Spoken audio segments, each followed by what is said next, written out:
Don't sit like a dead body after you eat. You just finished eating, and now your body has a job. It has to move glucose out of your bloodstream and into the places where it can be used. That is normal. Glucose going up after a meal is not automatically a problem. Your body is designed to handle it. But here is where modern life makes it harder. You finish eating and then you sit. You sit at the table, you sit on the couch, you sit in the car, you sit at your desk. At that exact moment, your body is trying to handle the incoming fuel. Your biggest muscle sponge, your muscles, is doing almost nothing. That is the part that people miss. A short walk after eating is not about burning off a meal. It's not a punishment.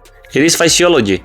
When your muscles contract, even during light movement, they start using energy. They can pull more glucose from the bloodstream and use it or store it. There is a technical term included here, the GLUT4, but you don't need to remember that. Think of GLUT4 like the glucose door of your muscle cells. When you are resting, most of those doors are not active. When your muscle contract, your body helps brings more of those doors to the surface. More doors available means that glucose has somewhere to go. This is why I like this simple analogy. Muscle is a glucose sponge, but the sponge works better when you're actually using it. This is why a 5 to 10 minute walk after meals can be useful. Not because it burns hundreds of calories, it does not. Not because it magically cancels the meal, it does not. It works because the timing makes sense. You're activating muscle at the exact moment your body is handling incoming glucose. Timing matters more than intensity here. You do not need to sprint. You do not need to sweat. You do not need to turn dinner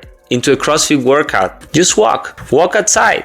Walk around the house. Walk around the office. Walk around the block. Take your dog for a walk. The goal is not exhaustion. The goal is light muscle activation. Research suggests that for many people, moving after meals can support a smoother post-meal glucose response compared to sitting still. That doesn't mean that a walk fixes your metabolism. It does not replace a good nutrition. It does not replace strength training. It does not replace sleep. It does not replace medication or medical care. And if you have diabetes or take glucose lower medication, you should talk with your healthcare provider before changing your routine, because movement can affect your glucose response. But for many people, this is one of the simplest metabolic habits that you can build. Start with the meal that makes you feel the heaviest. For more people, that's dinner. After dinner, instead of becoming part of the couch, just walk 5 to 10 minutes. That's it. No supplement, no gadget, no expensive biohacking. Using your body the way it was designed to work. So here's a simple version. After you eat, glucose enters your bloodstream.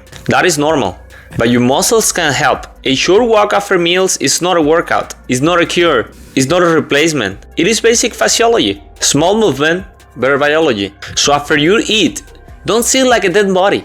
Stand up. Take a walk. Let your muscles help. Educational only, not medical advice.